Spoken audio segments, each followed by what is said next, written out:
Popcorn, आपके entertainment का daily dose. और हमारा आज का एसएमएस पोल सवाल है कि क्या एकता कपूर टीवी की अनडिस्प्यूटेड क्वीन है या नहीं। आपके ऑप्शंस हैं ए हाँ या फिर बी ना। टाइप कीजिए पॉपकॉर्न, दैट्स POPKORN, और जल्द से जल्द 8888 पर भेज दीजिए। कहते हैं कि good things come in small packages. शायद यही मानना है डिजाइनर रितु कुमार के बेटे अश्विन कुमार का। इनकी फिल्म नॉमिनेट हुई है ऑस्कर अवार्ड्स के लिए, लेकिन एक अनोखी कैटेगरी में। अश्विन कुमार की 15 मिनट लंबी फिल्म लिटिल टेररिस्ट नॉमिनेट हुई है शॉर्ट फिल्म कैटेगरी में। क्या ये 15 मिनट की फिल्म वो कर पाएगी जो लगान नहीं कर सकी?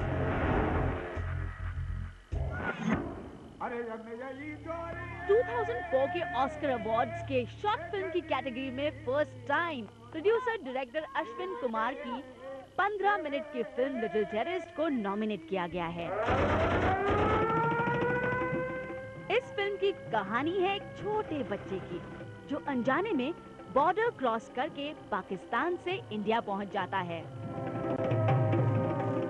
इंडिया पाकिस्तान के बीच में जो हमारी जो लड़ाई चल रही है, इसके मुद्दे पे मुझे काफ़ी देर से पिक्चर बनाने की मतलब क्या कहते हैं ख्वाहिश थी, पर वो मैं कर नहीं रहा था क्योंकि स्टोरी नहीं मिल रही थी मुझे। और मुझे जैसे ये डॉक्यूमेंट्री वगैरह फिल्म नहीं बनाना था, मुझे एक बहुत टचिंग सा जिसमें जेंटल सा मैसेज हो और जो मतलब लोगों के मतलब बिल्कुल दिल के अंदर बैठ जाए। लिटिल टेररिस्ट से अश्विन ने अपने आप को इंटरनेशनल मंच पर खड़ा कर दिया है। साथ में अब उनके लिए हिंदी फिल्म इंडस्ट्री में भी काफी दरवाजे खुल गए। नॉमिनेशन हुआ, मैं बहुत खुश हूँ। मेरे जो 3-5 साल की जो मतलब स्ट्रगल है वो 24 घंटे में मतलब हल हो गई पूरी बात। अब लोग मुझे फोन कर रहे हैं जिनको मैं 3 साल के लिए चेस कर रहा था। लिटिल टेररिस्ट को अश्विन एक बहुत इम्पोर्टेंट फिल्म मानते हैं। ये इसलिए क्योंकि इस फिल्म से उन्होंने न सिर्फ इंडिया और पाकिस्तान बल्कि यूएस प्रेसिडेंट जॉर्ज बुश को भी मैसेज भेजने की कोशिश की है। इसकी जो मैसेज है फिल्म की, which is towards integration and peace and harmony, बहुत जरूरी मैसेज है।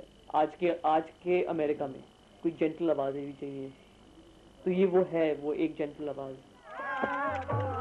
बेहद कामयाब डिजाइनर रितु कुमार के बेटे अश्विन कुमार ने फैशन में अपनी किस्मत आजमाई थी, लेकिन फाइनली उनके कदम उसी दिशा में चले जहां उनकी रुचि है।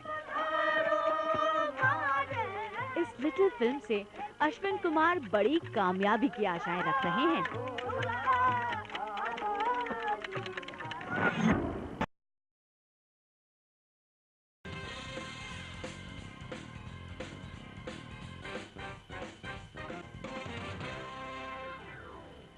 Welcome to Young Turks, the show that puts the spotlight on two young achievers every single week and takes you through their journey to success.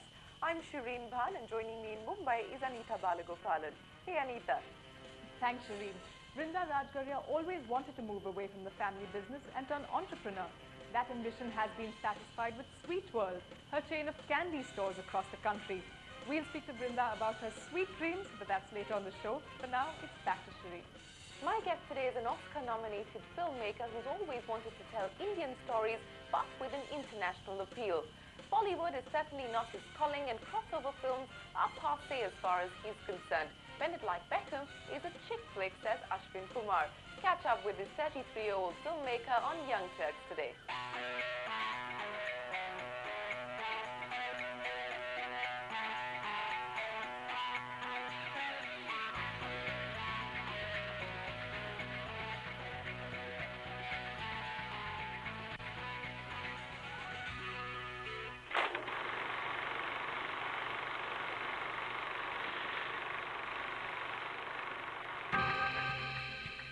Year-old Ashwin Kumar is on the precipice of big-ticket stardom. His film, Little Terrorist, has just been nominated for the Oscars in the short film category.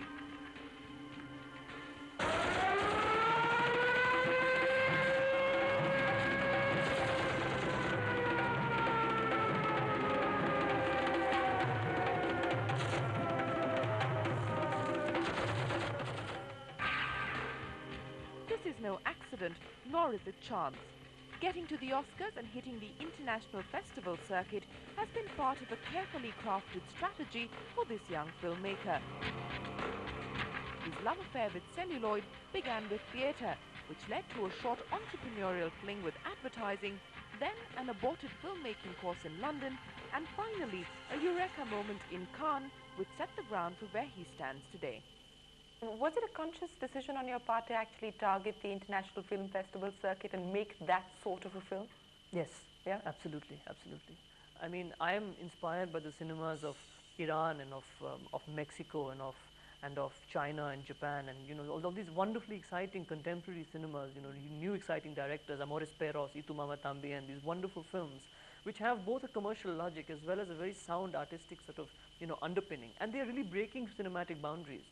And you don't see that happening as far as the Indian film industry is concerned at this point in time, because there is talk of multiplex cinema, crossover films, independent kind of movies that are happening. You're not excited by any of that at this point in time. I mean, firstly, I don't even know what crossover is. The other day I heard Bend It Like Beckham was apparently an Indian crossover film.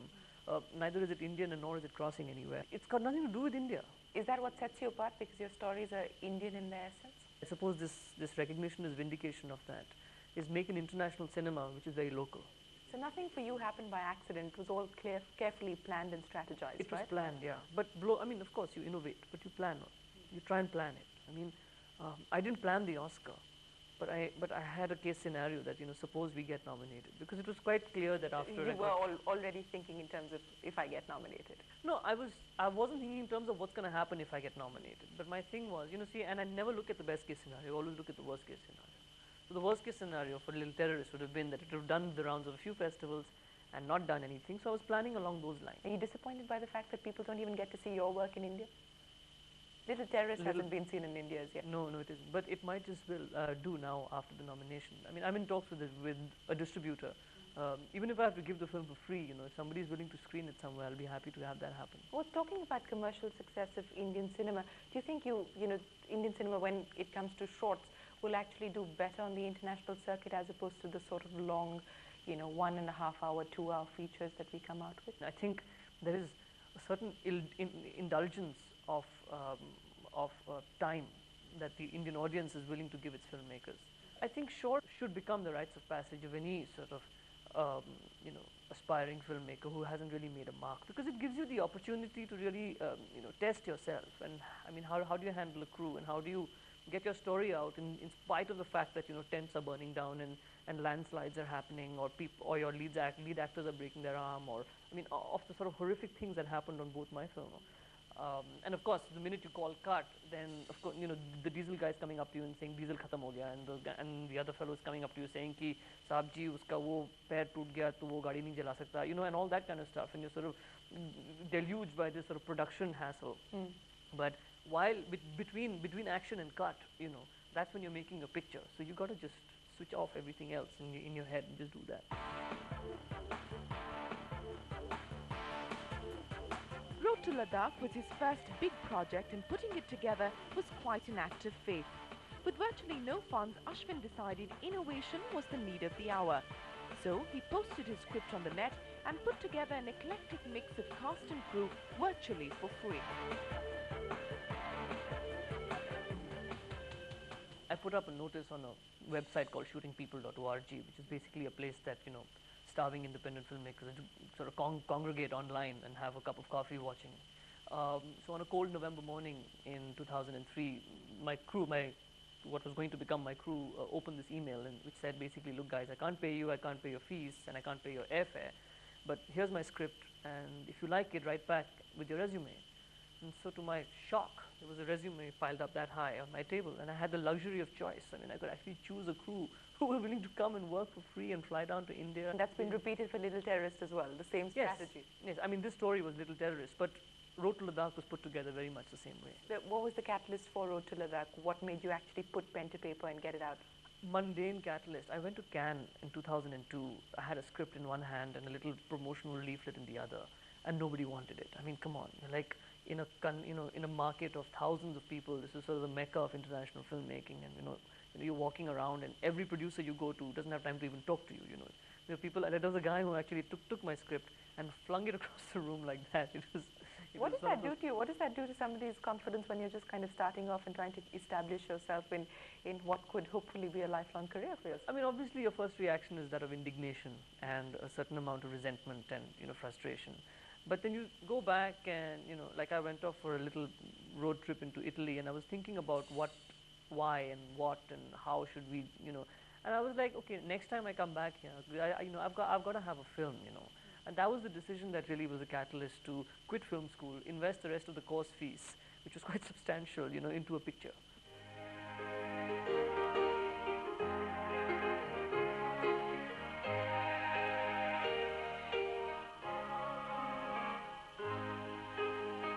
When I find myself in times of trouble, Mother Mary comes to me. Playing the role of the intense, somewhat temperamental filmmaker comes easy to Ashwin.